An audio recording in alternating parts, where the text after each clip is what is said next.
Good morning once again, my brothers and sisters. Thank you again for joining another Living Hope Today study. Today we find ourselves in Genesis chapter 32. Just to remind you, Jacob has left Haran. He's left his father-in-law Laban. There was a little controversy with all that, if you remember, but he's on the road. Jacob is on the road to go back to his father and mother. Canaan land is his destination. Well, as he goes, he's got a little bit of an intimidating problem because we know his brother Esau wants to kill him.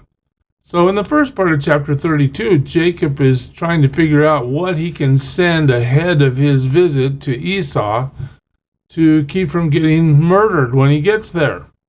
Well, something interesting happens on the way to the family reunion, so to speak.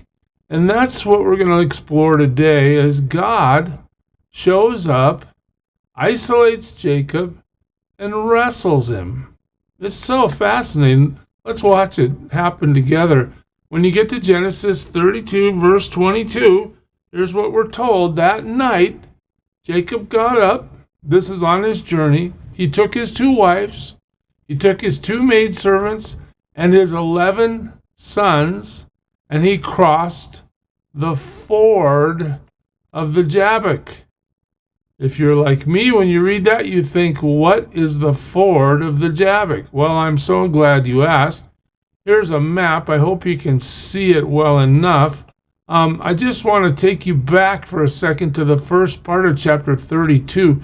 Remember what we're told there, that Jacob also went on his way, and the angels of God met him.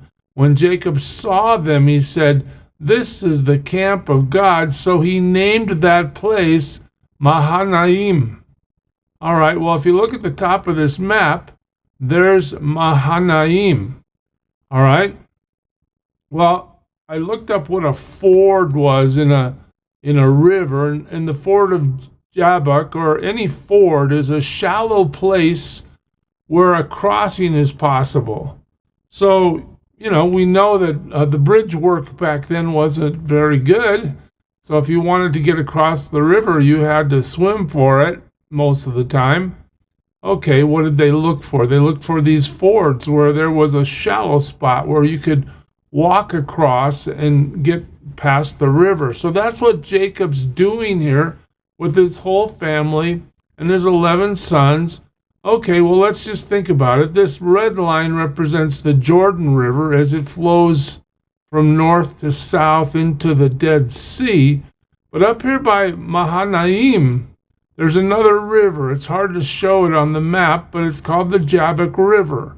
So somewhere along this line, and I think it's probably closer to Mahanaim than you might think, but somewhere here, Jacob is crossing this river with his family.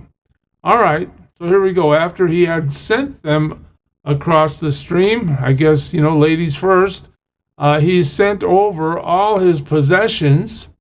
So now we have the 2 wives, the maidservants, all the kids, plus all the stuff on one side of the Jabbok River, and Jacob on the original side.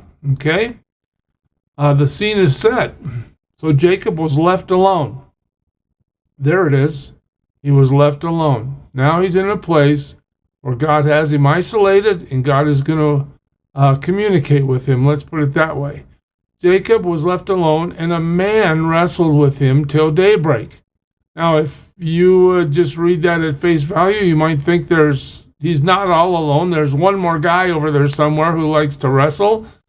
No, we're told he's alone, but we're told there's a man, so I guess he's not alone. But as the text moves forward, you'll see that that's not a man as you and I think of it. In fact, some people would say, based on other passages that have this same sort of setup, where a man is there, but obviously as the text moves forward, the man is God.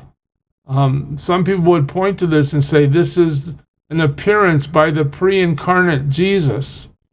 Do we have evidence of that? Well, not necessarily, but a lot of people head in that direction over this passage.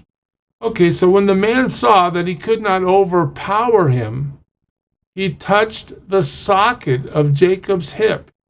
Okay, so this man, we haven't identified him yet. He's wrestling. Excuse me. He's wrestling with Jacob, and he's not beating him. This tells us that Jacob might be pretty tough, might be pretty strong. All right. Well, Jacob gets injured in the fight.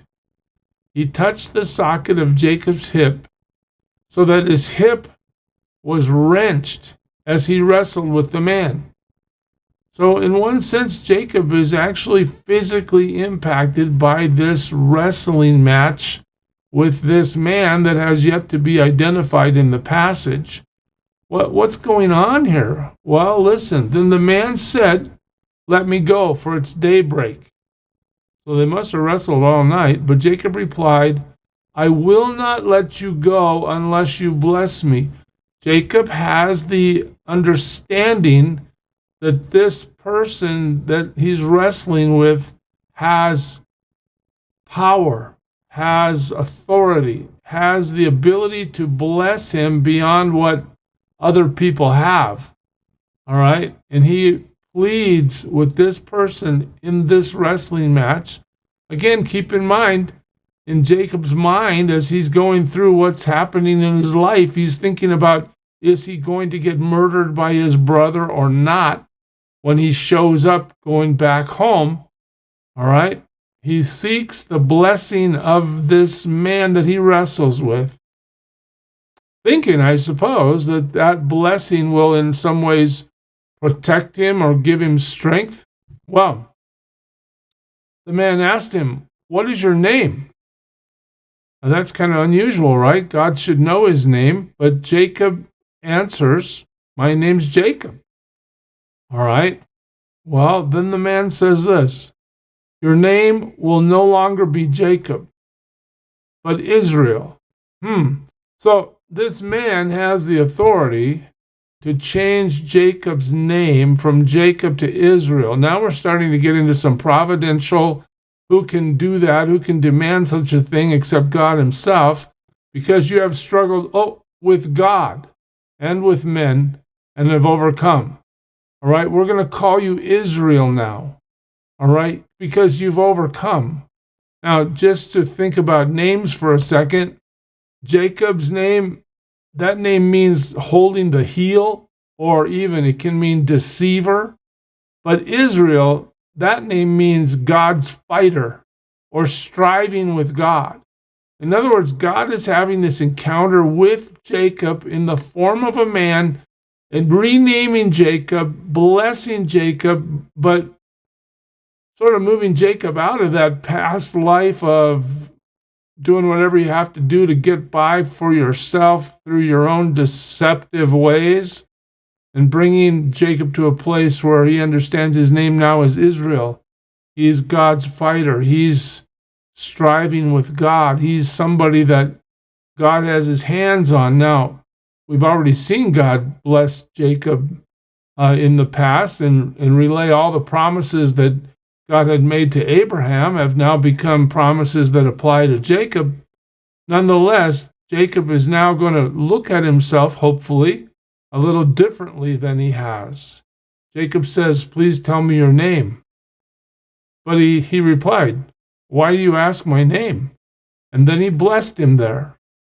So there's no name given on the side of God, even though Jacob gets asked what his name is, and Jacob says what his name is. But when Jacob says, "What's your name?" there's no answer given. But there is blessing given. Okay, well, what can we learn from this? Well, let's go forward. So Jacob called the place Peniel, saying, "It is because I saw God face to face, and yet my life was spared." So now the passage comes into focus for us. Jacob knew all along that he was in some sort of supernatural wrestling match, that God was confronting him or wrestling him, and the result? Well, Jacob might have a new view of himself. His name is Israel now, right? The fighter, the one that fights for God, the one who strives instead of the name he's had, which implied deception. All right. He also knows he's seen God face to face, and something else has happened to him. The sun rose above him as he passed Peniel, and he was limping because of his hip. What do we know from that? Jacob was physically injured by this spiritual wrestling match as he was at the ford of Jabbok. All right, what's God doing here? God's helping Jacob understand his reality. God's also helping Jacob understand that God is with him. Jacob will overcome his brother. Jacob will rule. And Jacob will be the third patriarch in the line of patriarchs that eventually produces the Messiah of God's salvation, even Jesus himself. So here we see Jacob limping away from his encounter with God. And then we're given this footnote. Therefore, to this day, the Israelites do not eat the tendon attached to the socket of the hip, because the socket of Jacob's hip was touched near the tendon. I'm not a physiologist. I can't tell you what tendon that is.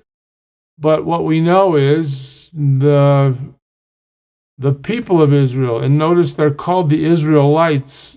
Jacob just got that name from God. Now his people are called the Israelites, those striving with God. They have revered this story to the point where they've modified their dietary practices to honor what God has done in speaking to Jacob. We're going to pick up the story there. I pray you just see in this that God's care and God's concern is for all of us intimately involved to serve his purpose. I pray God blesses you, church. Serve him well today. Lord, we give you glory. We give you